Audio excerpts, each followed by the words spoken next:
जय जगन्नाथ बंधु मैंने आरएम देसी फार्म में आपण मानक स्वागत। आज मु आसली खोर्धा जिला जटणी ब्लॉक बिंझगिरी गाँव को। ये देखंतु एटा बिंझगिरी एवं किछि लोक भी को बिंझगिरी भी कहती किंतु प्रॉपर आर पूर्व नाटा थिला बिंझगिरी। एठी पाखे अच्छी बिंझगिरी मंगला मंदिर आगे देखो गोटे आंब गछरे आंब देखो बहुत मात्रा रे आंब आसी देखु। एटा हूँ माँ बाट मंगला पीठ। एठी पाखे तांकर यज्ञ हुए प्रति वर्ष। आउ पाखे एठी अशोक गछ देखंतु। अशोक गछ गुड़िक किपरि मात्रा देखा जाउछि। अशोक गछर मूल चिन्हबार लक्षण होउछि कौन, फूल नथिला बेले देखिबे तार पत्र गुड़िक लाल हेइथिबो ऊपर एवं से पत्रटी एई देखंतु लाल रंगर हेइछि। तापर धीरे धीरे एटा नील हबो। तार देखंतु फूल मध्य एठी आसीछि। एठी देखंतु अशोक फूल किपरि मात्रा रे पेंथा पेंथा हेइछि। एहा परे परे एथिरे फल गुड़िक आसीबो। आ ए फलरू अशोकर मंजी बाहरी सेथिरु गछ हुए। एठी देखंतु तार एठी होछि तार फल। एटी एटा बर्तमान कसी फल पाकल हैला परे हेथिरु बाहरिबो मंजी। से मंजी रे हबो। एठी देखंतु आंब गछरे आंब मध्य हेइछि। एठी अँला गछटिए लागिछि। नड़िया गछ एठी मध्य लागिछि। आउ हलदी पेंथा कनियारी जोटा आजिकली विभिन्न ऑफिस मॉल आड़े लगा जाउछि शो पई, से गछ अछि। आउ गोटिए एठी बहुत बढ़िया गछटी अछि, रेयर वृक्ष। ए देखंतु ए गछटी बर्तमान पत्र झड़ा देइथिला, नुआकिरी पत्र बाहरुछि बर्तमान।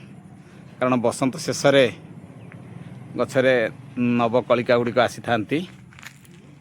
ये गछटी को जदि केही जानि नथिबे नुआकी ताकू देखैले से ताकू स्वर्ण चंपा गछ बोली कहिबे, किंतु प्रकृत रे गछटी स्वर्ण चंपा नुहे। एटा होछि रुद्राक्ष। देखंतु से रुद्राक्ष आज आसला पर किछि कलेक्शन करथिली। एटी देखंतु एटी मु रुद्राक्ष गुड़िक रखिछि। देखंतु एगुड़ा सब त्रिमुखी रुद्राक्ष हेइछि। रेयर एकमुखी एवं पंचमुखी बाहरी थाए। एटा होछि रुद्राक्षर कंचा फल। ये कभरटा एठू बाहरिला परे बा ता बकलाटा छाडिला परे से जाई सेथिरु रुद्राक्षटी बाहरी थाए। रुद्राक्ष होछि एक्चुअली गोटे रुद्राक्ष गछर मंजी, जहाँ शिवंकर अति प्रिय।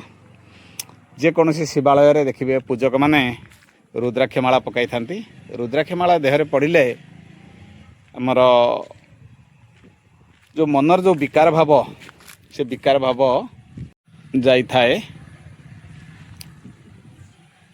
तेणु रुद्राक्ष मालाटा सेथिपई धारण करा जाए। एटी देखंतु रुद्राक्ष जो फल अच्छी गछरे बर्तमान मु आपण मानू देखौछि। देखंतु एटी देखंतु रुद्राक्ष फल। ए जो फलटी अच्छी एगुड़िक होछि देखंतु पाखु नहीं गली आउ तो ऊपर को जाई हबनी।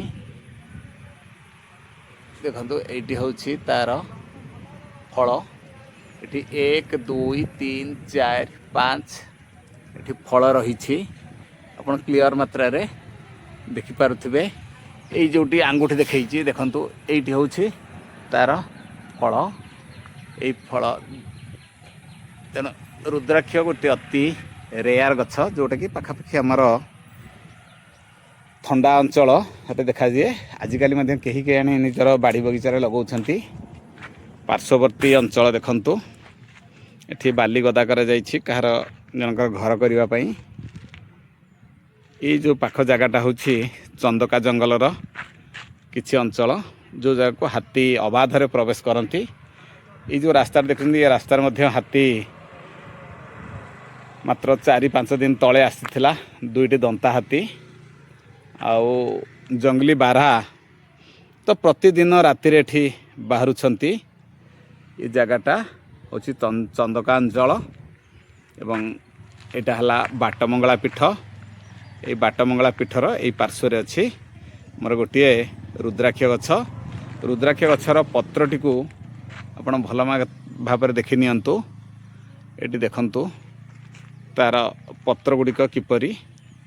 तेणु रुद्राक्ष गछ आउ स्वर्णचंपा गछ देखिले आपण जानीपारे एथरक, कारण अनेक आपण को गछ दूररू देखई थांती किंतु कहीं पाखर एमती गछ किंबा तार फल देखई न थांती। आज मोर भाग्य थिबारु ये वृक्षर दर्शन हैला। जय रुद्राक्ष वृक्ष, जय महादेव।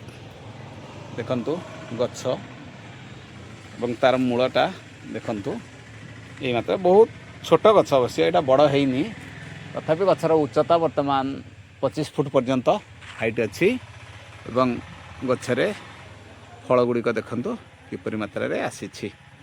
तेणु एमती रुद्राक्ष गछ जोड़ी थी आपण मैंने ताको शिव वृक्ष भावी पूजा करंतु, निश्चित मात्रा रे मनस्कामना पूर्ण हेबो।